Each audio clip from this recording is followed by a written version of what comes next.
All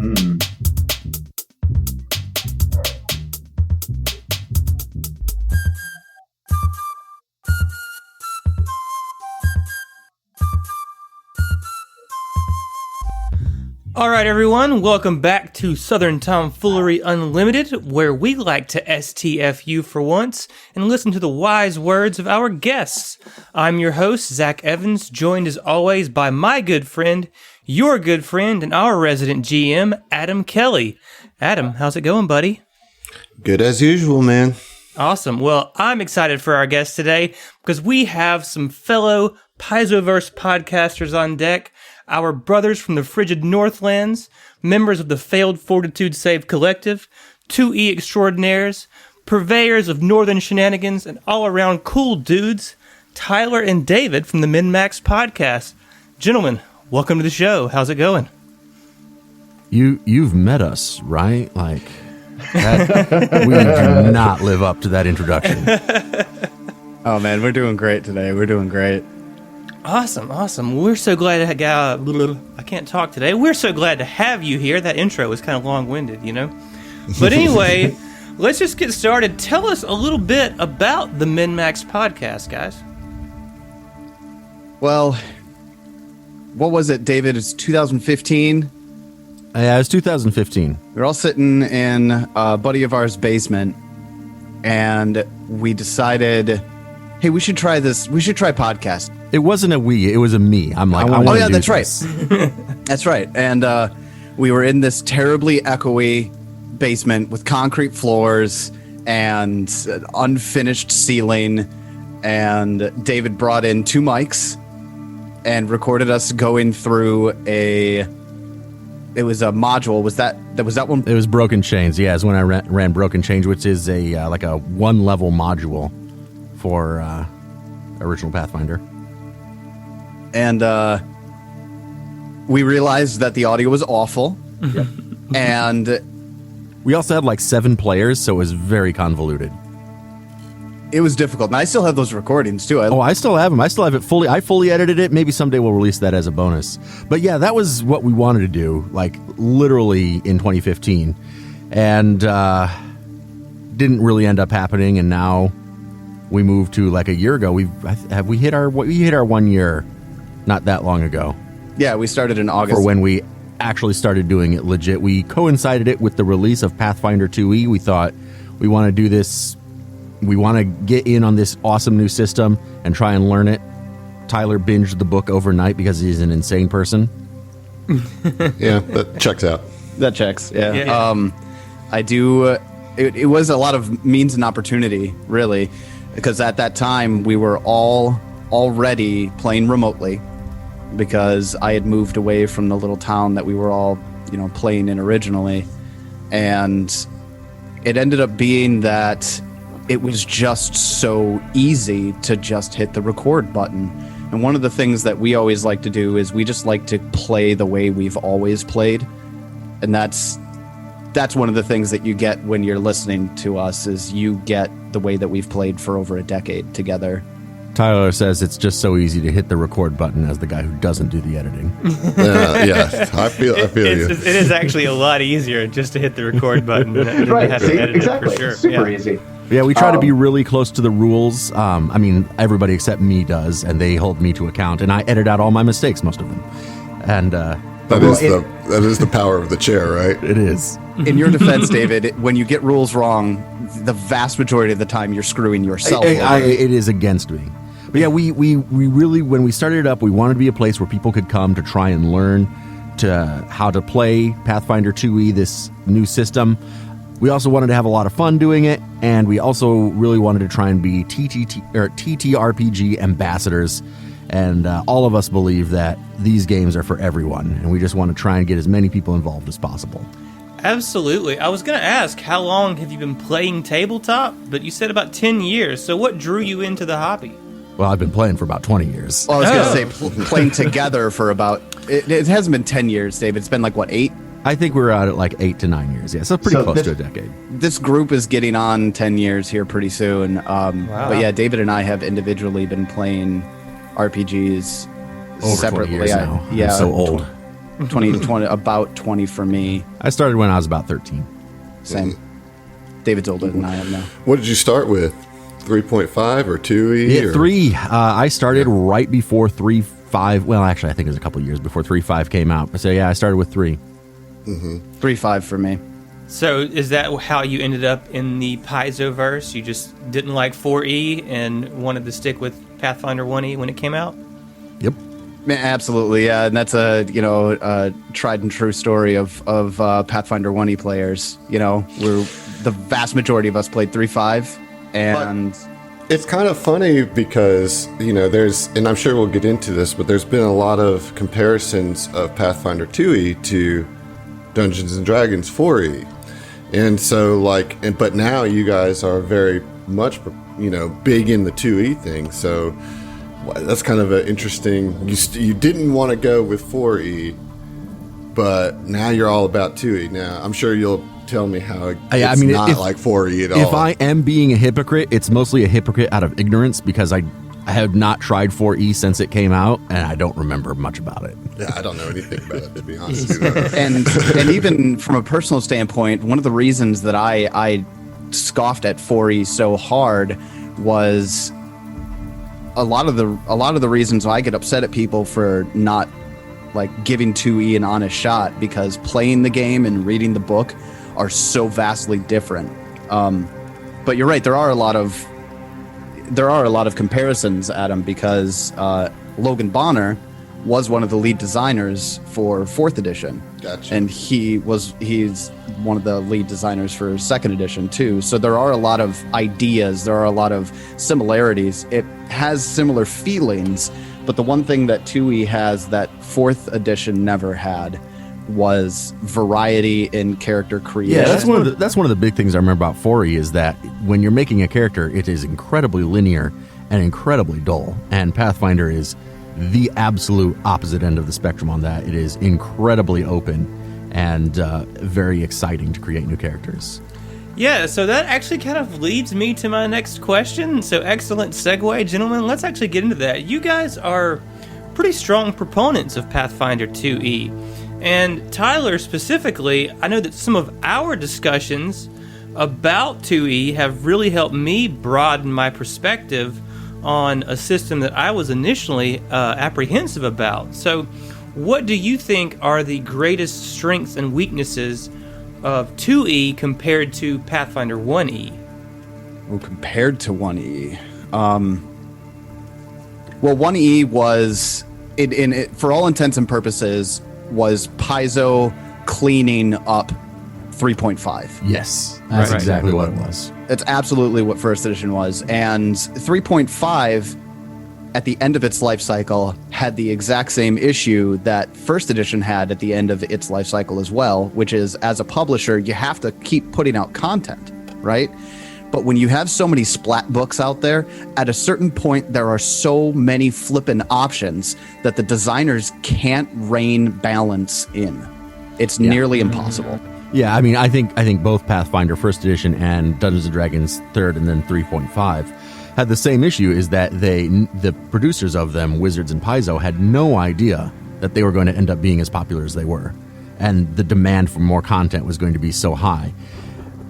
It is clear that with Pathfinder 2nd edition, Paizo has gone into it planning for it to be as popular as it is, and I don't know how long their plan is for releases, but it feels like they probably have everything planned 6 years in advance. Yeah, I'm sure everything's they have built to fit. A timeline. Well, the base system seems a lot more stable to support expansion. Because as you said, the design is there from the get-go. Here's how we expand. Here's the tools you use to create expansions, as opposed to 1E, from what I gather, is a lot of different brains, a lot of different ideas, a lot of different egos throughout the 10 years coming in saying, well, we're going to take it this way, this direction, that doesn't communicate with this group of developers and designers that are taking a complete opposite direction, Yeah, there's absolutely a unified front, a concerted effort on the part of Pathfinder 2nd edition to be, it is what it is. And I've really good. Yeah, and I've said it before. I don't know if I've mentioned it to you guys specifically, but one of my favorite things is that, and David said it as well, but I like to say that the system is very modular. It's going to be, like he said, to plan for the future. It's very easy to plug things into the system, and the way that the math works out is it's just a solid chassis. It's a solid foundation to build off of. So I know one of the big complaints that people have about second edition when it came out right out of the gate were a lot of carryover concerns from the playtest and the lack of options that Pathfinder players are just used to. Pathfinder players are used to having, a list of 36 archetypes to pick from. Right. Yeah, but that falls into that space of managing your expectations. It's like this entitlement that you should have 40 different classes at launch of any system is just unrealistic. You know what I mean? And any system needs to start somewhere and have room to grow. And I mean, if that is your only complaint or reason to not play 2E, then it's just a patience thing at that point. Yeah, because new classes are coming out all the time. Oh yeah, they're already. We're getting there. They released the APG. They're already playtesting the Magus and the Summoner for next year's release of, I don't know what they're calling it, Secrets of Magic, I think. I think so. I think that's right, yeah. But yeah, I mean, if there's one thing that Paizo does very, very well, is they're a content pumping machine. Yeah. They push out content all of the time. And especially with the advent of Starfinder and their adventure paths are probably their biggest moneymaker, right? Mm-hmm. Sure. Yeah, they definitely make a lot of money off their subscriptions. Yeah. So, as far as tabletop RPGs go, I'm going to say this, and it's going to sound crazy because we do a podcast, but I don't have the time like I used to when I was a teenager to build my own homebrew worlds and make my own adventures any longer. So I like having interesting stories to work as a skeleton, to have the party throw meat onto for those adventure paths. It's nice to have, and Paizo does such a good job delivering that on a consistent basis. I know Tyler is kind of meandering and getting off the topic, but just to, I want to say one thing. I am also completely willing to admit that I am not as good at creating adventures as the people who work for Paizo. So I love having their adventures to play. So strengths and weaknesses of 2E. What are your favorite things? Strength is if you want to talk meta, it's character creation and being able to make whatever you want to make. If you have an idea for a character, you can figure it out. The possibilities are incredibly open. Also, the action system is a strength. The 3-action system is, I think, the best I've encountered in a TTRPG. Weaknesses, it's very crunchy. If you don't like crunchy, if you want something that's more narratively driven, then Pathfinder 2nd Edition is not going to be the system for you. I think that depends on the table. I think that's, for me, between you and I, David, that might be an arguable point. Well, I mean, I'm speaking in broad terms. I do prefer narratively driven adventures rather than combat and crunch driven adventures. But I still tremendously prefer Pathfinder 2nd Edition over 5th, because when I have a narratively driven adventure, I want a character that fits exactly in what I want to do, which you just can't do with 5th. Right. I think that's more so on how a table approaches the game, right? Yes. Yeah. It's all up to your individual table. I mean, there is this notion that 5e is built to make a more narrative game, and I guess it can be reduced to that. I think why 5e is able to do that is because there's less brain power required to keep up with the mechanics. You don't have to keep up with anything. You just kind of do it. But that doesn't necessarily make its mechanics more narrative. It just means that there's more brain space when you're playing 5e to do that, which is what makes it such a great introductory system for people, because it's a lot of people are also learning how to role play for the first time when they're sitting down to play a TTRPG, which is a whole skill set that is not quantified by mechanics, I can also say, I've run 2 different 5e. I don't know what they call them. They don't call them adventure paths, but whatever. Modules. Paths. They call their APs modules, and then there's a whole other thing that's a module separate from APs in Paizo. So I've run 2 modules for 5th edition, and I can say that without question, their modules are more narratively designed than Pathfinder's APs. I would agree with that. That most of the way that Wizards designs their modules is much more like, free-flowing. Here's kind of a sandbox, and here's some general plot points that you need to make happen, but it's not as on the rails as APs are. Well, to that point, having talked to some writers of APs now, it seems that squeezing in that word count to make those release schedules is the biggest limiting factor to actually fleshing out some of that narrative aspect within the APs. Right. They have like we were talking about in our first topic, they have a vision, this is what it's going to be, and then they kind of hold to that. Yeah. So, speaking of APs, let's dig into the show a little bit. So, MNMaxed started with Fall of Plaguestone the day it came out. So, how was going into something that was so fresh and uncharted, while having to record that for an audience? And also, as a secondary question, did you find that module to be as hard as its reputation suggests? Okay, so I want to touch on Plaguestone itself real quick, because the more research I do about Fall of Plaguestone, the more I'm finding that Bowman, when he wrote that adventure, he wrote it and finalized it before the 2E rule set was finalized. And knowing that, and something else that is really kind of part and parcel with 2E is that your creatures are not just player characters with creature templates thrown on. They almost follow their own rules that go along with the base of the game. They still use 3 actions, etc.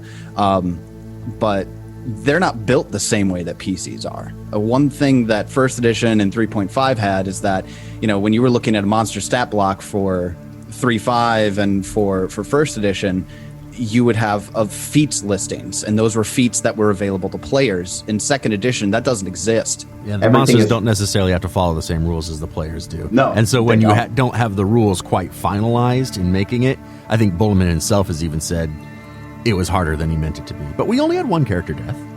That's true.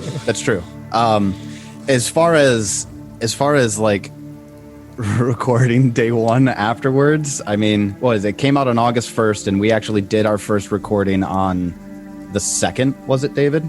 Well, no, we did our first recording on the 1st. That's our session 0, and then we recorded and released our first episode on the 2nd.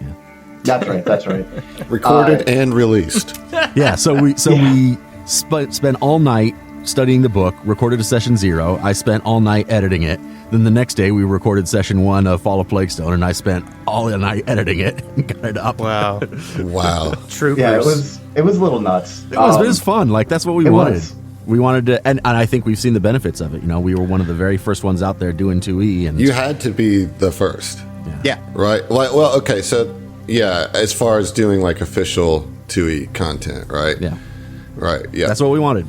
Yeah, and that's what that part goes kind of back to your first question. We had the means and the opportunity because we actually had dropped down to a 4-person party a couple of weeks before second edition came out, and we all just kind of sat and stared at each other over Zoom and went, let's do it. This is it.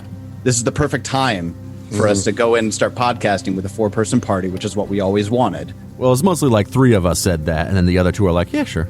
But that's how everything goes with Spencer and Ted, though. Yeah. But it was fun.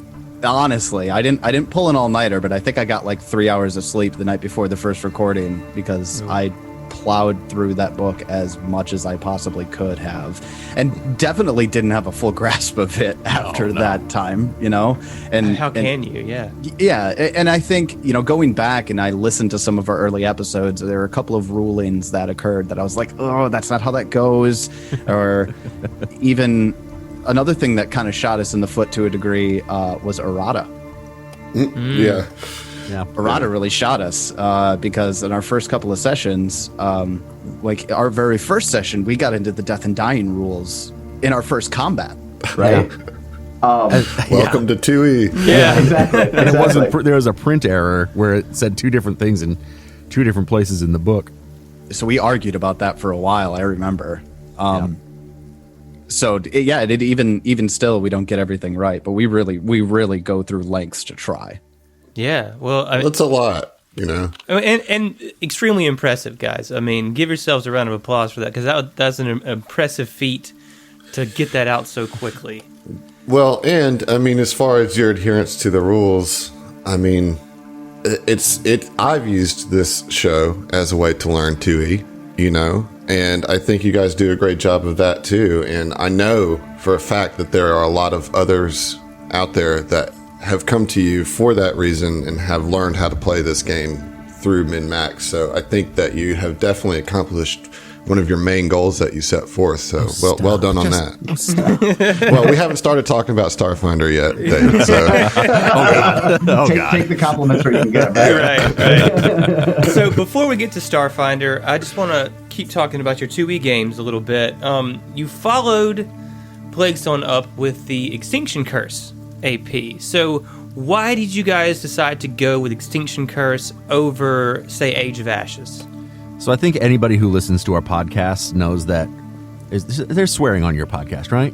Oh yeah. Oh, of course. That we're absolute and total fuck offs, and we just go out there and be crazy. And so a plan the whole time was to start running Age of Ashes. And then by the time we were done with Plague Stone, we heard that Extinction Curse was coming out. And so kind of the decision was twofold. One, we were already so far behind all the other podcasts doing Age of Ashes, and there were so many of them doing it, we thought, let's get on the ground floor of Extinction Curse. And the other was we get to be circus performers and fuck off. Perfect. So that it really definitely suits our group better than I think Age of Ashes does. And also, then again, we were able to be the first ones out with an Extinction Curse podcast. I think we had our first episode out the day after it launched. If I recall correctly, well, we did our first recording of it the day after it launched, and we had to fill the gap between Fall of Plague Stone and there were a couple weeks where Curse. We had finished Fall of Plague Stone before Extinction Curse was out. Yeah, so that was another one that we jumped on right away.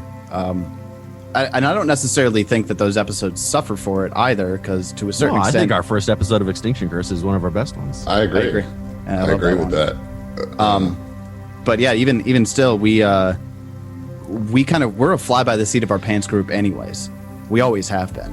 And like we said earlier, we just wanted to give people what we've always been doing. So we didn't think that we wanted to change how we did things narratively or with our flow, which David cuts out most of the bullshit anyway. Well, we do a lot of rules look up because we do want to get things right. And also, we bullshit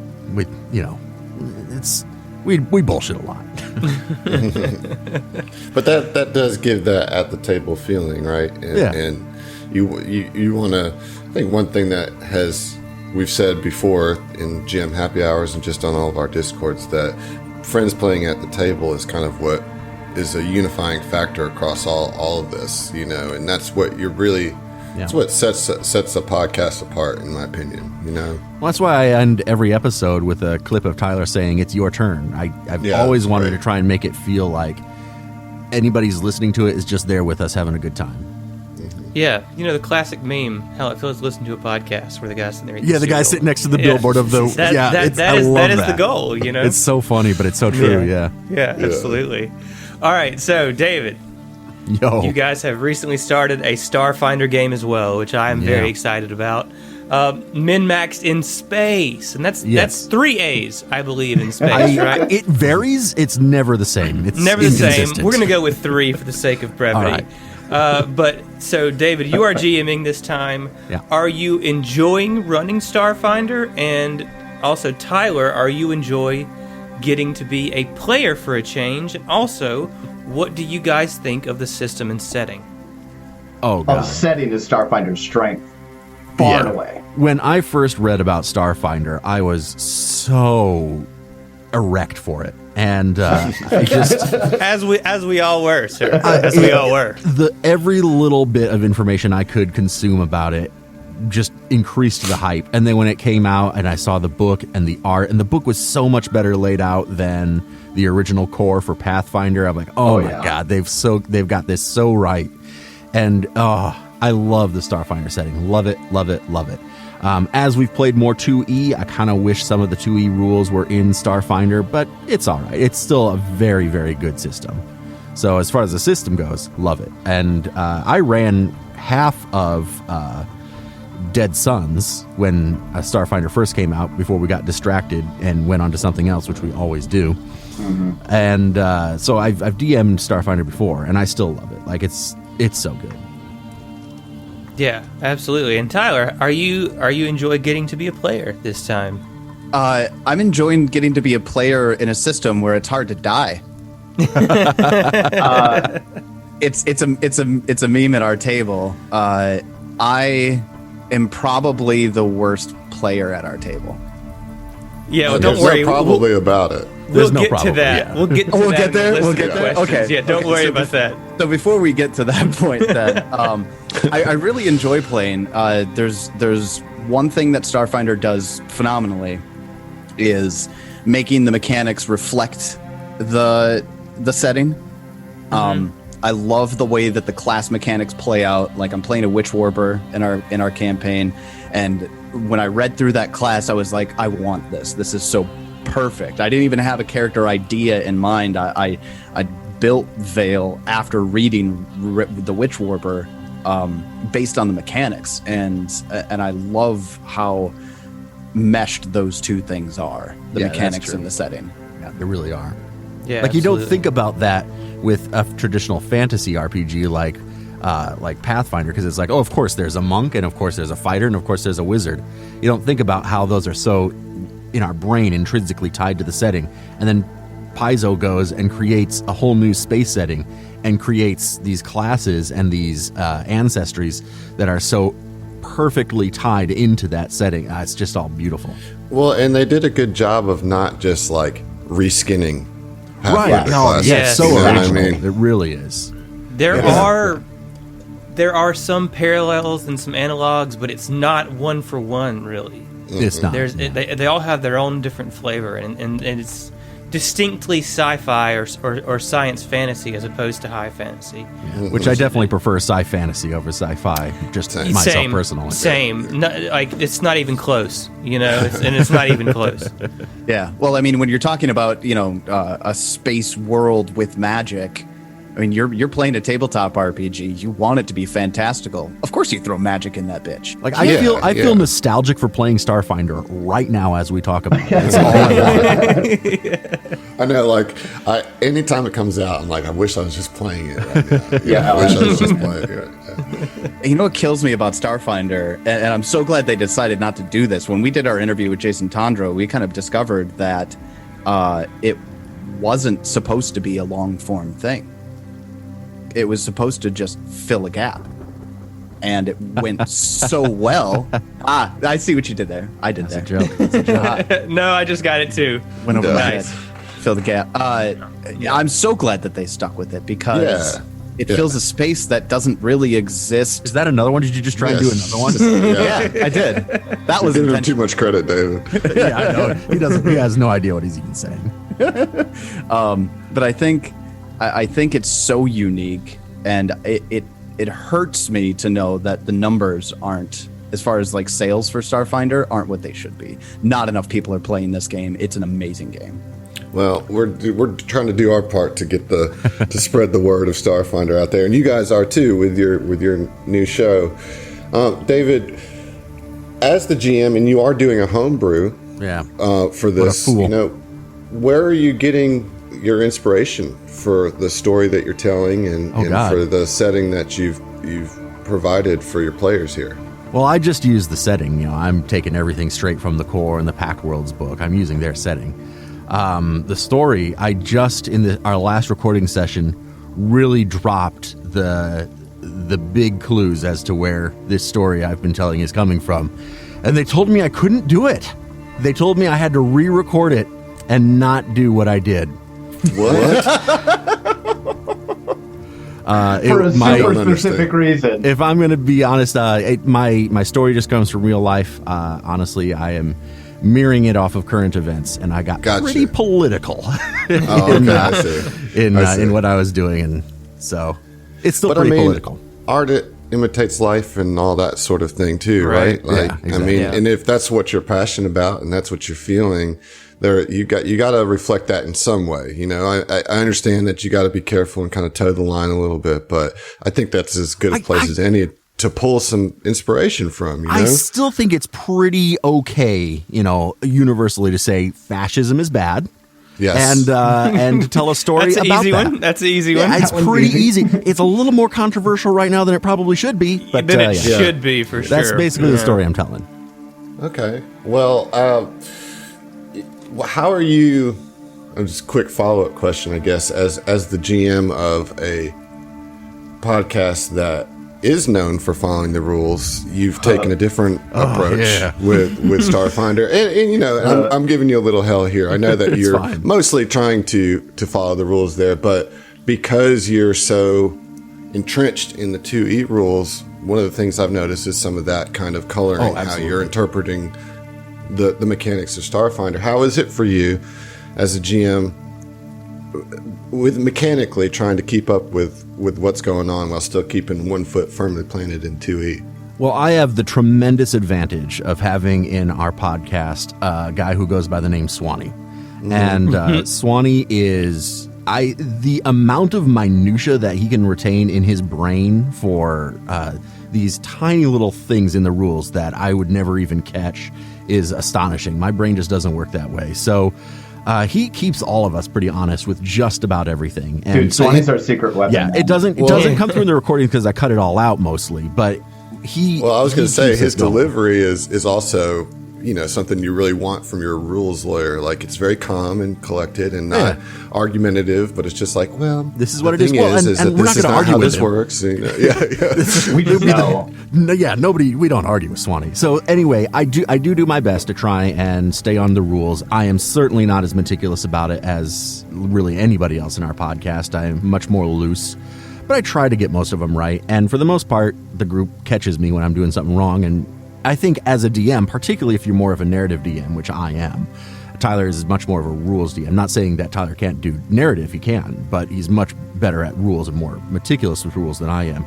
If you are a narrative DM like me, don't worry if your players are correcting you. It's fine. Just go with it, play it right, if that's what your table is. That's what I'd say.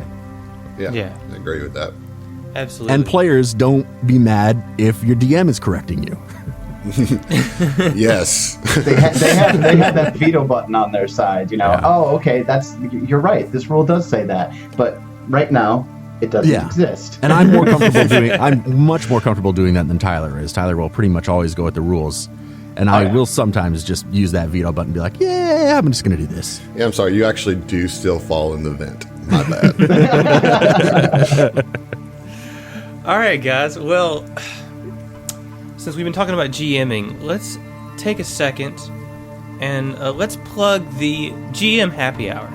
So occasionally, the 4 GMs from the Failed Fortitude Save Collective, so Southern Tomfoolery, MNMaxed, the Hideous Laughter Podcast, and the Dice Crisis, will host a live stream discussing various topics related to running games and taking listener questions. So they're a lot of fun for me. But I'm curious, Tyler, and also Adam, how are you guys liking the format and the discussions so far? And David, what do you think of the meme streams that inevitably follow the show? We're throwing another picture of a steak in the Discord. Raise the stakes. Look at yes, this. The stakes are high. Go ahead, Tyler. I'll let you start off. I mean, personally, I love the format. If there's one thing that I've taken myself from GM Happy Hour that I've actually used to inform the way that I run games is that different perspectives are key in bettering yourself as a GM. And part of that is, playing at another table with a different GM. Some of that is GMing other people. But one thing I don't often get a chance to do is to sit down with other, sole GMs, right? With the specific discussion of game mastering. I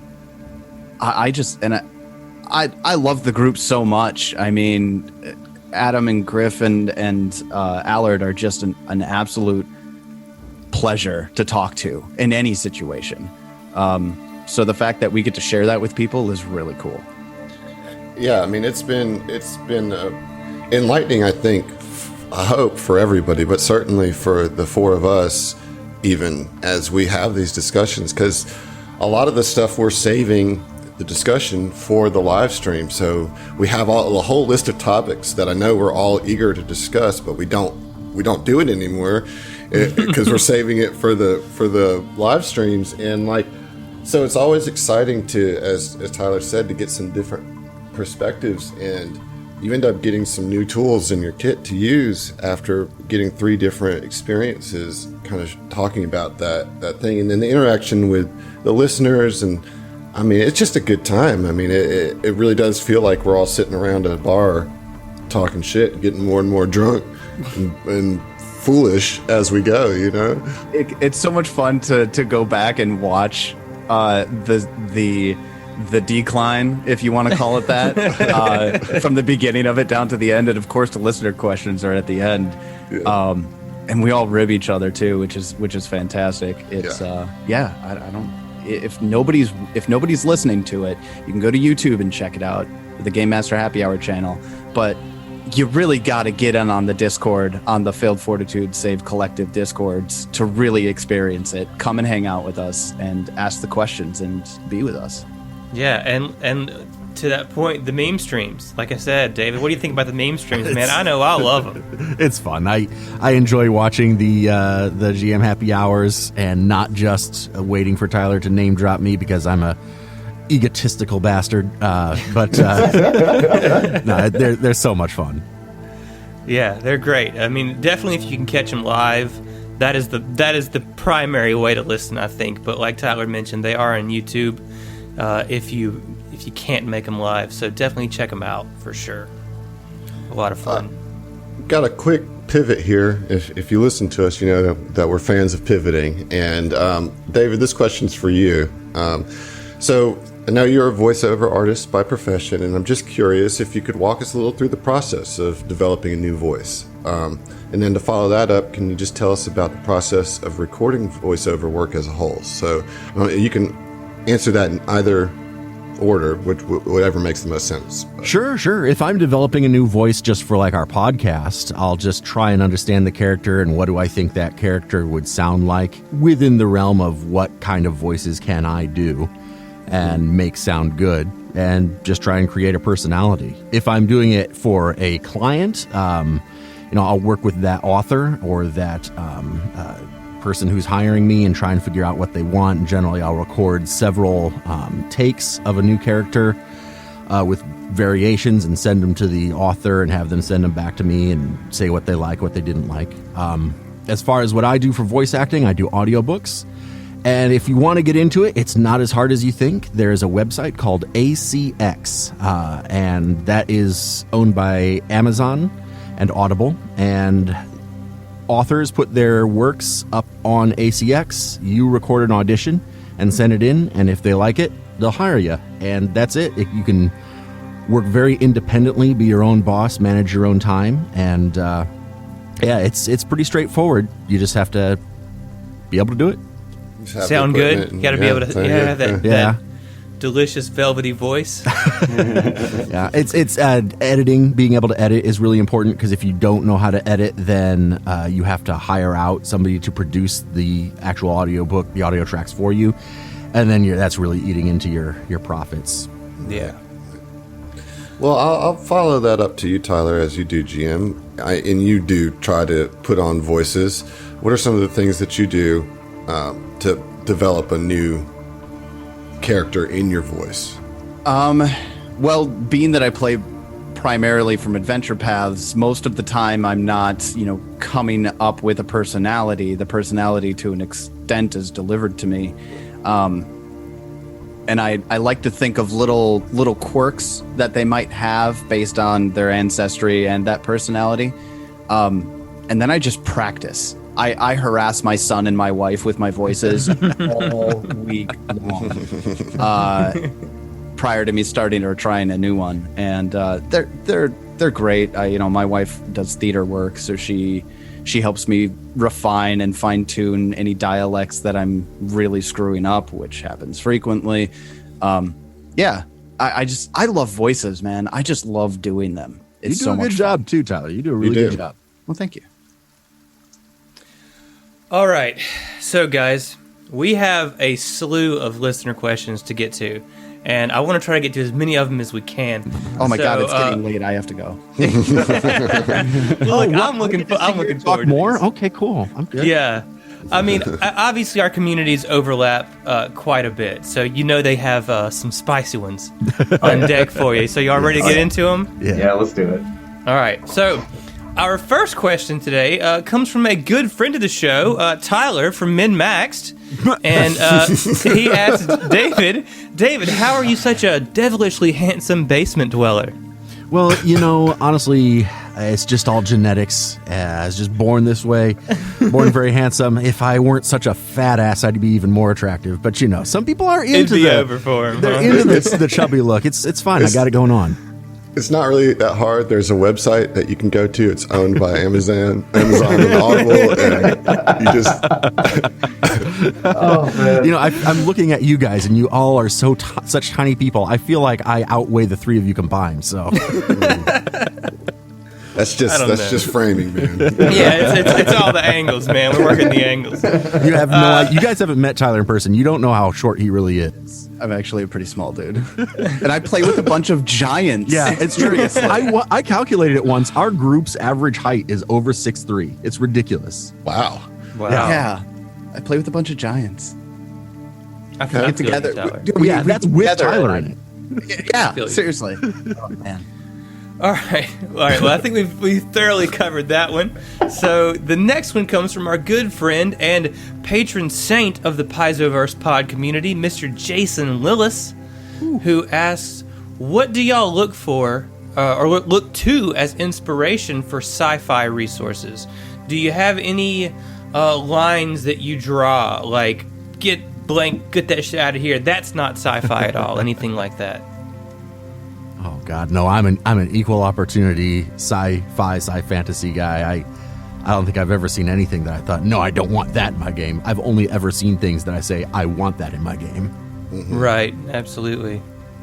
I don't have anything specific I draw. I'm such a fantasy guy at heart that for me, I end up drawing a lot of my idea parallels from fantasy still, to be honest with you.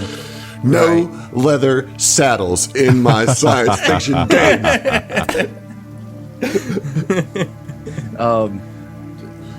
I've actually recently started watching The Expanse. Oh man, it's so good, isn't it? Specifically because I've never seen it, but I've read the books. I've read Oh well, yeah. Well, then you know what's going on too, David. Don't worry. That show does a good job. Does it? I mean, the first season is a little rough, but then it's great. Cool. Yep. But yeah, I definitely, I was reading some of the Expanse books, and I'm really excited. If anybody's familiar with the Paizoverse books, the new one just came out. And so, I definitely draw a lot of inspiration from, I love sci-fi books. I particularly love sci-fi comedy books. Like, I love the Red Dwarf books. I love the Hitchhiker's Guide books. The Paizoverse books are pretty funny, too. So I literally just had somebody position the Paizoverse books to me last night. They're so good. They're really fun. John's been talking about those a good bit. Yeah. Mm-hmm. Yeah. Like I said, one of them the next one just released. So, yeah, I definitely keep things kind of light. I like humor more than I like serious. Awesome. So here we go. Up next, we have a question from our old pal Bipolar Pop-Tart. He's actually got a few. I had to message him and say, can you narrow down which ones that you want me to 30. actually ask? Because you came up with like 15, dude, and that's just too many. So here we go. Here's his first one. What are your go-to whiskeys, and what weird container do you drink them from? Whiskey, David. Weird. No, it's a Glencairn glass is what you drink whiskey from. That's not weird. That's just Or what a you bowl. do. Or a bowl. Or a bowl. Go-to whiskeys, Dalwhinnie 15 is one of my favorite scotches. Lagavulin 16 is one that I always really like. I'm a big fan of Oban Little Bay. I kind of like a little bit more fruit-forward scotches. I'm a big scotch guy. So those three, Oban Little Bay, Dalwhinnie 15, and Lagavulin 16, I would say are my three go-tos. What a classy answer. Tyler, you got a go-to whiskey? Good luck, Tyler. He just knows that I like. BP knows. I like Kevin's Hill. Oh, a little R&R. I like that wild turkey. Yeah. Get some Elijah Craig going on in here. I'll answer the question a little bit of a different way than David did. I like my scotches and my whiskeys with a smoky roof to the palate. So I really like Tomatin. For just an actual, just straight whiskey, I swear every time somebody asks me, I bring it up. Stout edition of the Jameson. Oh, Jameson. Stout edition Can't is go wrong. Yeah. So good for just a whiskey. I've got a bottle sitting within 2 feet of me right now. But Tomatin, and then I think Glenlivet 12 is probably one of my favorite scotches. I can't stand Glenlivet. David's just shaking his head. He's just appalled. No. It tastes like burnt rubber tires. No, that's right, the so- smoky. That's never mind. All right, well, let's keep it pushing here. BPT asks, what is a creature that you would want to take from Pathfinder and give an alien or technological addition to in order to bring it into Starfinder? Ooh, that's a great question. That's a really good question, BP. Did it, Bipolar. Yeah. I mean, Yeah. it's dude, already David, there, you know, but like fucking dragons, like space dragons, dude. Like, and it's kind of already there, but like imagine. Oh, it's definitely there. It's there in Triaxis. But imagine like a red dragon flying through space, doing space combat with like bionic enhancements for like laser guns and shit on it. There's a dragon spaceship. in the back of Aeon Throne, in the final book of Aeon Throne. there? You know how they have like, just some extra stuff. And Yeah. it's a time dragon. Oh It's god, fucking crazy. yes. Like there's like a Time whole dragon. there's like a Yes. whole like Sounds awesome. mini adventure that you can do, like written around it, like just kind of some prompts or my whatever, and a goodness. full stat block of this like CR16 time dragon. So they've done it. They've already done it. But yeah, that is so cool. I think I would like to throw some augmentations onto a hill giant and throw them into that's Absalon terrifying. Station. Yeah. I just Yikes. I love the big dopey giants. Hill giants are some of my favorite monsters to throw at people. And just a big dopey one with a laser eye and a big old Dashko sounds like tons of fun. Oh, yeah, that would be fun. All right, so BPT's final question is to Tyler, and he wants to know if you can give him your 3 worst clown names for his game. 3 Worst clown names. worst clown names. Clowny McClownface.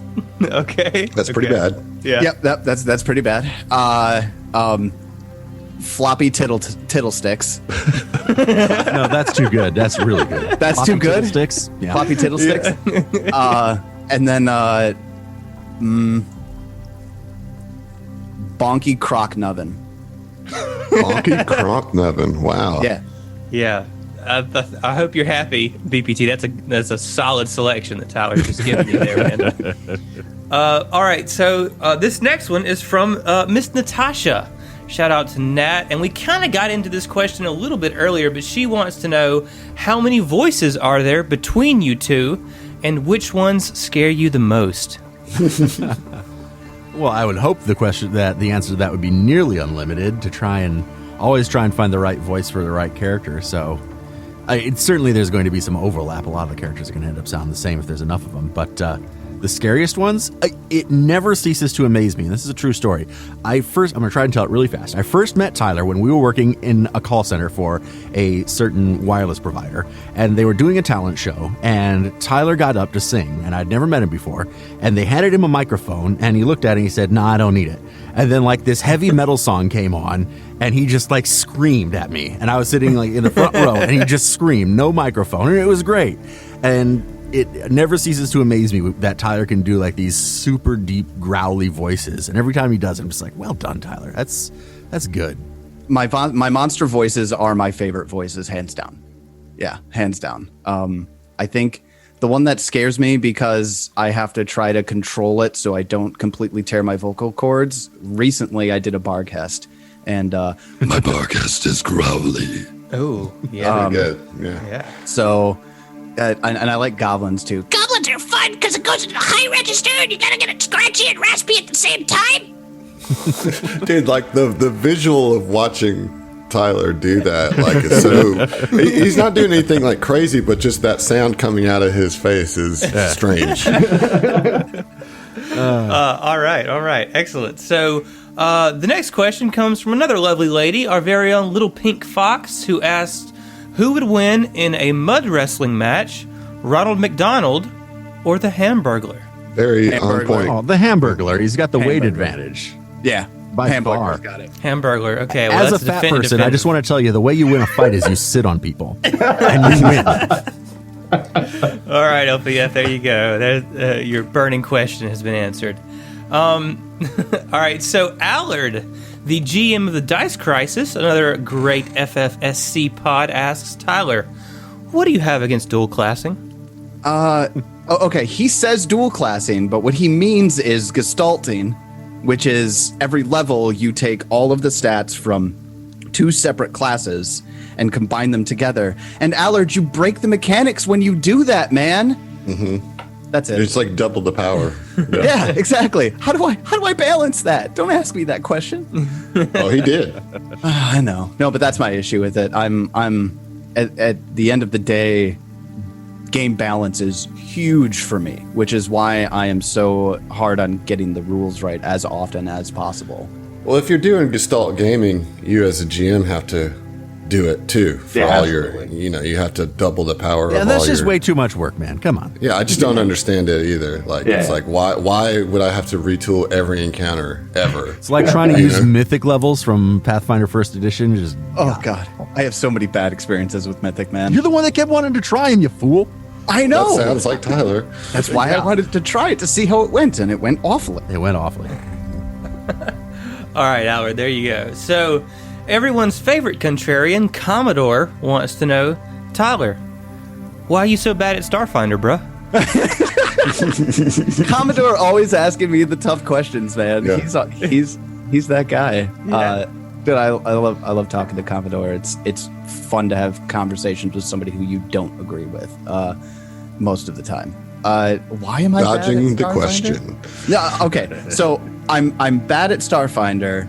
Maybe I'm going to answer this question in two ways. I'm a bad player because I play... really not just Starfinder, guys. I want to assure you, Tyler is bad at every system he's a player in. Yeah, absolutely. And it's primarily because when I'm sitting at a table and rolling dice, I put my GM mindset on, and NPCs do stupid things. Player characters don't, but mine do.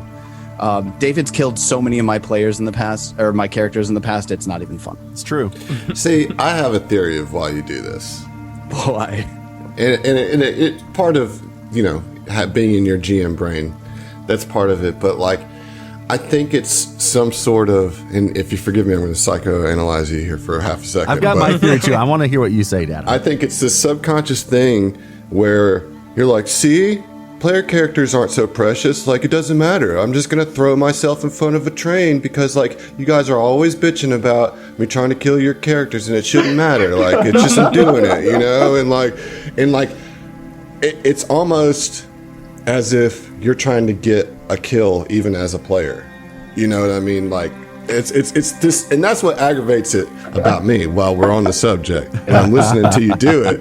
It's like you're willfully doing a terrible thing, not only for your character, but causing stress on the rest of your party too, because you just want to see what happens when you stare down into the barrel of the abyss, like...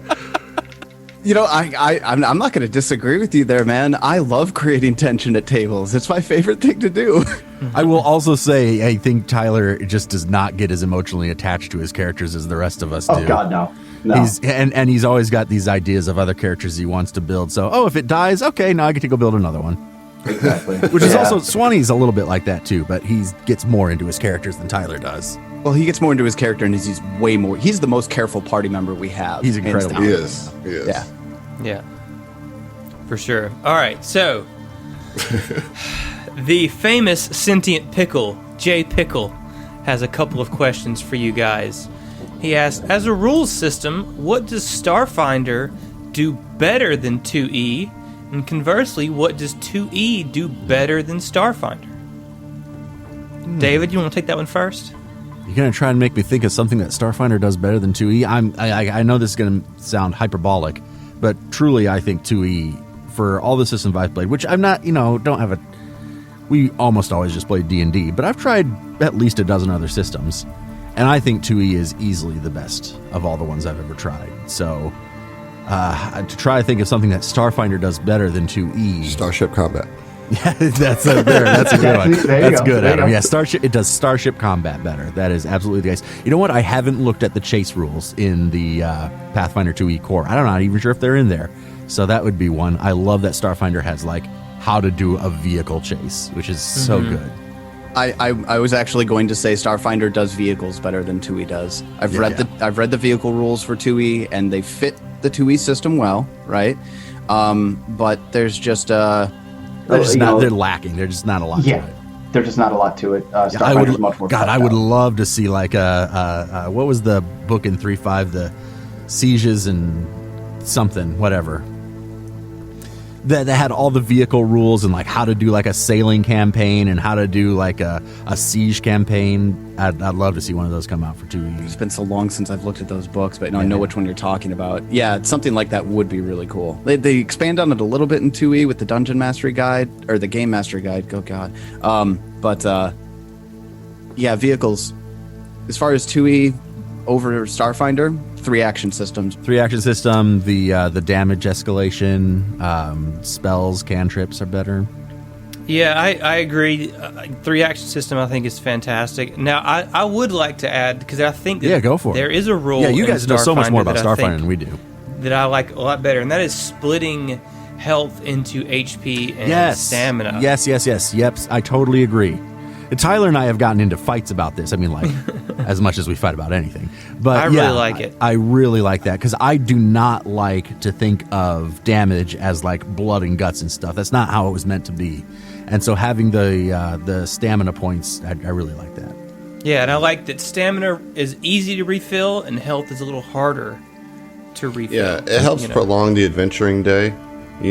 With being able to spend a resolve point to get your stamina back, but you don't automatically get your health back. So you can top your stamina off with still being down on your health, and so that stretches the adventuring day a little bit, and then kind of raises the stakes, as we like to say around here. But it does as much as Starfinder can. Yeah, no, I totally agree. Yeah, you're right. And I do actually really like how Starfinder, you said, the one thing I'm going to latch onto there is lengthening out the adventuring day. You always want your party to not just turn around and hightail it back to base because they expended some spell slots and they want to come at it fresh the next day. Having that stamina system, or in 2E having treat wounds, lengthening out that adventuring day makes for a much more believable adventure. Yes. Yeah. So, Jay Pickle's follow-up is, if you could import one rule from one system to another, what would you choose and why? Yeah, definitely after that conversation, it's the 3 actions from Pathfinder 2E. God, I wish that were in Starfinder. Yeah, agree 100%. And the stamina points, stamina and resolve from Starfinder, I would like to see that in 2E. I think that they put stamina in the GMG, actually. Is it? I haven't read that book, actually. I have not either. I just happen to know that was one of the things that they provided alternate rules for. I haven't read them to see how it works, cool. but Read that and let me know. I like the game mastery guide. It has those variants. The stamina variants, I feel like don't quite do as well as the Starfinder stamina, and that's only because of the existence of treat wounds in 2nd edition. That's just me, though. Heard that. That's fair. All right, great question. So I hope I'm saying his name right, but EFEL asks, when are those all on the tables coming? First of all. Well, I will absolutely take the responsibility for that. That's on me. I'm sitting with the files on my computer, and it is mostly just a matter of having the time to go through and get them edited, which I just don't. I'll tell you what, man. We talked about it earlier. We had to fill that gap. Once we decided we were doing Extinction Curse over Age of Ashes, we had to fill the gap. And we were like, hey, let's just, record a whole bunch of all on the tables. Yeah, we're just going to throw together some one-shot adventures where we just do something for a night. Hey, everybody have a 15th level character ready for next week because I want to torture you, was my first go at it. And I loved the format so much that I wanted to do it. And it was a way for me to meet other people in the community. And hats off to Heath and Emily for jumping on that with me, first and foremost. That's why we know each other. Yeah, exactly. It's 'cause of exactly. that, right? And they're coming, FL. At some point, I make no promises, but they're coming. Benzie, so I tried to teach Ted how to edit, and he tried to do one episode of All on the Table and stopped. But Benzie, I think, has much more determination than Ted does, and he wants to learn too. So we'll see. We'll see. If he can help me out, we'll try and make it work. Well, FL's follow-up to Tyler's point, he says, how has engaging with the fellow podcasters in the FFSC community improved your shows, and what is one takeaway that you don't think you would have gotten without these interactions? Y'all sustain me. I'll say that, because getting a chance to hang out with not just the listeners, but other people in the community, doing Game Master Happy Hour, talking with you guys in your Discord or what have you. It's just so nice to have people who I see eye to eye with, not necessarily all the time, Commodore, but it's one of those things where it's I love player call. I love hanging out with you guys, and I've actually made some of my closest acquaintances. I'd go as far as to saying that I am friends with people that I've never met in real life before. Right? Yeah. I would absolutely call Adam a friend. Him and I talk a lot outside of just the podcast stuff, just about life. Right? As far as how it affects my games, I'm not a fan of the flashback literary device. Generally not a fan of the flashback.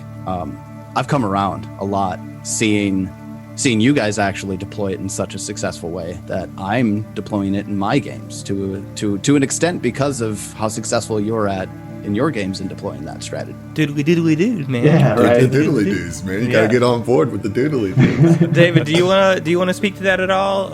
Sure. Do you have anything to add?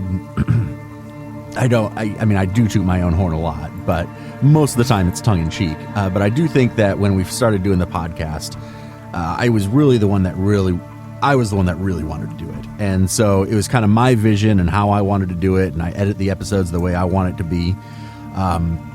So I take a lot of the creative control over it. And then when Tyler started talking about wanting to do these things where he pulled in these other people and did those, I thought, oh, okay, sure, whatever. And then once he did it, it's like, damn, this is awesome, because it really has introduced us to all these other, like yourselves, but just so many cool people who are into the same kind of things we're into. And I'm so thankful to Tyler for doing that, because it is just, it's just introduced us to great people and helped us grow our podcast as well and meet more people.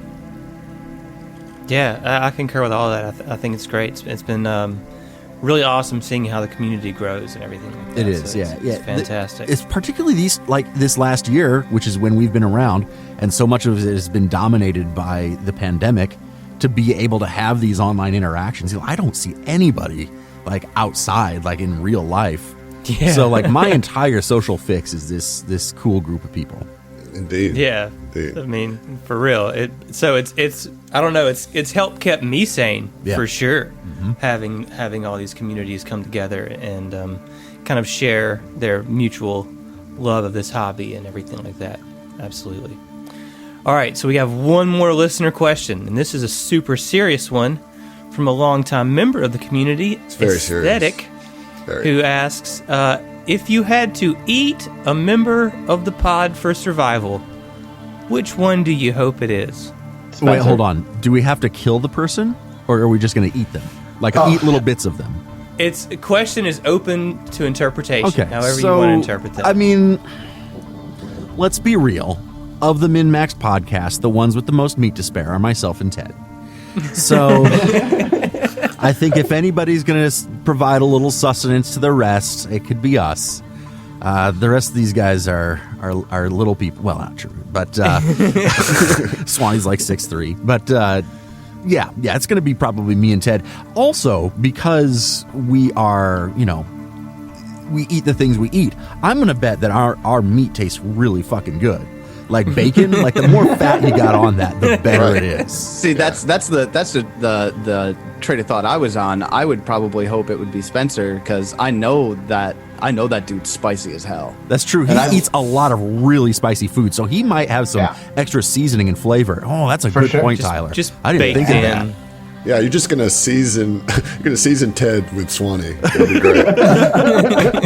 Swanee and Tyler are both so goddamn tiny. There is not anything to go around on them. We're stringy. All right, well, thanks to everyone for submitting those listener questions. I thought we had some pretty good ones this time. I think they're getting better and better at just memeing on us. But anyway, guys, we're getting pretty close to the end of this thing. So, do you guys want to go ahead and plug the podcast one more time? Like, give us your final socials thoughts. And everything. Yeah, final thoughts, whatever you got. Sure. I mean, you can find us anywhere you get your podcasts at MNMaxed. That's MNMaxed. You can go to our website, MNMaxed.com, and you can stream everything from there. If you'd like, you can also get more information, such as character backstories, character art, and we've got everything sectioned off into the different things that we do. So check that out. Yeah. That's about it. If you haven't checked us out yet, our big thing is we play the same way we have for years. We really want to make people feel like they're at the table with us, and we just love sharing. And hopefully, if you haven't checked us out yet, come on down. And if you want to come hang out with us, we're all very active in our Discord. So if you're a part of the these guys' Discord, then hop on over to ours. We'd love to have you. Yeah, Absolutely. I think anybody's listening that's not in the Discord, and I say it every time, what are you doing with your life? Come hang out with us. We're actually on there. And to any of you, Southern Tomfoolery listeners that have not given MNMaxed an opportunity to fill your ears, I urge you to get on board with that, because they're doing a really bang up job with Extinction Curse. And then, as much shit as I give you, David, you're doing well with the Starfinder, because I look forward to that every month. So, y'all get on it, check it out. It's great.